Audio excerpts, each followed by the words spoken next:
had another flashback. I just feel very, very sick, feeling like I'm gonna faint. Everything goes kind of black for a minute, feeling quite vulnerable. It's just hard to deal with. Yeah. Okay, just getting ready to go out. Really nervous. I do try and get out every day, otherwise it just feeds my fear of going out. So if I do it every day, it's challenging it. And I'm going out with my partner. I'm just going to grab a coffee. Keep it nice and simple, nice and basic. And then if I keep doing this every day, then hopefully one day, soon, I'll be able to go out by myself again. The fear just consumes every part of me. When I walk out of the door, all I can think about is like everything's very, very loud. It's really hard. My head gets so mental and it's so fast, like thoughts are going through my head so quickly. So when I'm out, I'm not kind of in the moment, I'm thinking forward all the time about what could go wrong. It's just about kind of slowing my head down and just trying to take everything nice and slowly, and then I don't get as bad.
It started around when my mum died, so I think my anxiety levels went quite high when she died, and since then I haven't been able to leave the house on my own. When my mum was really ill, I started seeing things. I started seeing like shadows coming out of the walls, and then that really scared me and I wasn't able to sleep. I'd be awake until 8 o'clock in the morning until it got light because the fear was just crippling. I was just consumed by fear and couldn't leave the house. I've had to get someone to come and stay with us. You know, my sister's been here, my mum was here before that, just so I can go to uni. Because I can't, it's not just the agoraphobia, she can't go out of the house on her own, but also at the same time she can't be left at home on her own either. Because of the borderline personality disorder, that basically means that your mood just spikes. So one minute you'll be feeling okay. It's a bit like bipolar but on a shorter scale. So it's more day to day, moment to moment, rather than month to month. Do you think going away will help your anxiety and agoraphobia? I think it will, yeah, because I'll be with my dad and he will probably push me to keep challenging it, and I'll be in a familiar place with, plenty of friends and family around. I'm feeling really down today, really flat, and just not wanting to go for another 24 hours of being stuck in the house and nothing to do, just kind of existing. So yeah. Hello there, can I make an appointment for a bit later on today? A doctor's appointment, please. Oh, okay, what about Monday? Sorry. Oh, it's a bank holiday on Monday, okay. Alright, no worries, thank you. Bye. They haven't got anything until Wednesday. So what are you going to do? I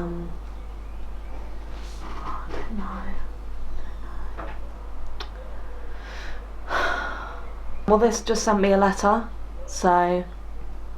and it basically says, my doctor's note is running out and that I need to give them another one, so they keep paying me. But I'm away for a month, so I don't know what I'm going to do. Zoe now faces a challenge. She must leave the house to get a doctor's note that states she is unfit to work in order for her benefits to continue. Having just received the letter yesterday, she only has a few days to sort this out before she goes away. If she doesn't, she risks having no income for the next month and a half. For many this would not provoke much thought, but for Zoe, it is something that requires a lot of preparation and can be an unsettling experience. I'm just hoping that it will arrive before we go. The letter. Do you reckon it will arrive before we go? We can just ask them, can't we? But if not, just ask them. Surely they can send you a copy by email. Like, do you need to then send that to somebody else? Yeah. Yeah, we'll just say. Or give them. She was really understanding. She was like, oh, I said I'm going to be in Ireland for a month. Okay, that's okay. So I'm sure we'll be free to speak to them. Do you want to wait till Will? Yeah. I think so. I just need to stop stressing.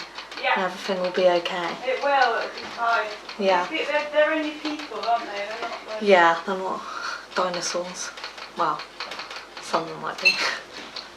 We're just going to drop in my doctor's letter and hopefully they'll just send me a new one and I'll be able to be signed off work for a bit longer.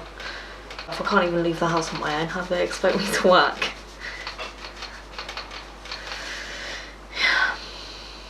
Alright, well we'll go down there with that then, if that's what they've said to do. And just see what they say. Yeah.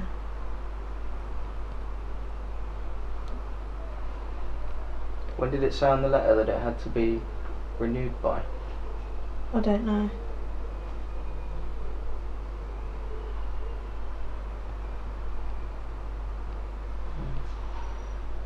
We'll go down in a minute then. Yeah, I'm sure it'll be alright.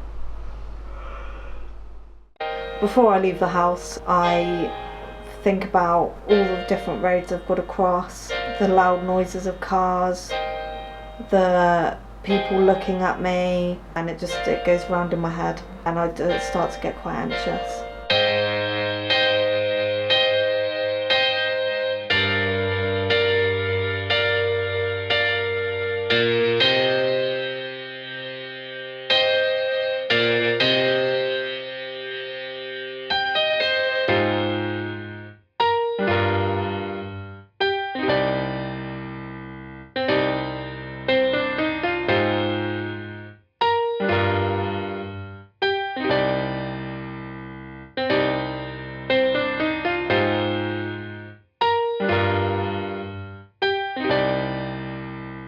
Because she was unable to get an appointment, Zoe's attempt to get a doctor's note was unsuccessful, leaving her with limited funds for her trip to see her family in Ireland.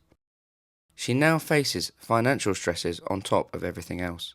I'm flying out on Wednesday, so that's really getting to me because I'm not a very good flyer at all.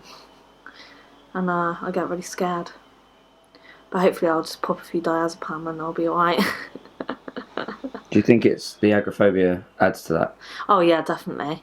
Because at big crowds as well, I can't be in big crowds, otherwise I get quite panicky. Walking through town sometimes is horrible because I get kind of just all sweaty hands and heart beating faster, and everything's really loud.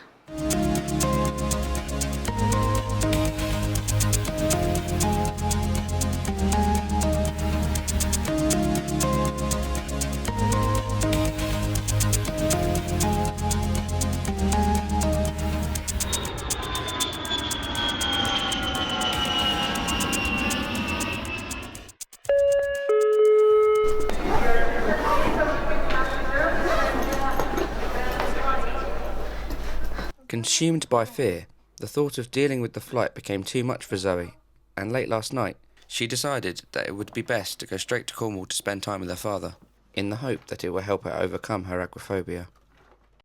So I'm in the car on the way back to Cornwall. Had to miss the flight.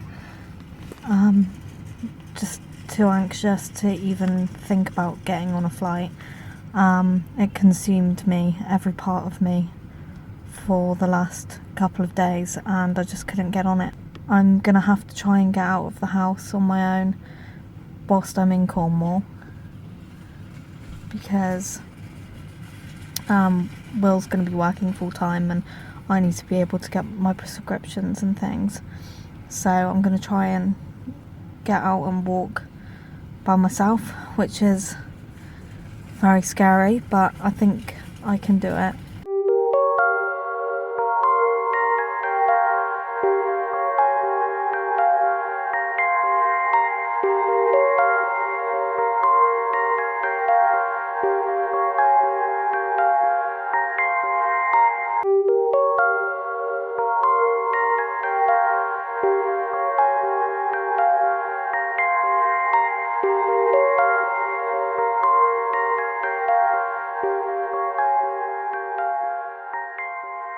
Going to Cornwall was really good for me because it meant that I was around my family and friends, and I was around my dad, and he's really good for motivating people. So he kind of motivated me to try and get out by myself. So it was really about me getting out by myself and trying to really push the boundaries.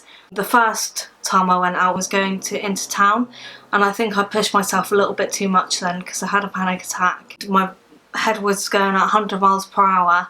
I was thinking, you know, who's looking at me, who's there, what if I try and cross the road and I get run over, you know, all of this stuff is going on in my mind. How long do you think agoraphobia is going to go on before you take back control of your life? Probably a long time, until I get into therapy.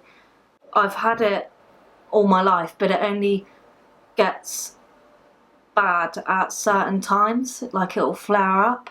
So what I need to do is get into therapy, find out why it's flaring up and how I can stop the triggers and get better that way. I think I'm getting better. I think I'm starting to, I'm on a path to well-being.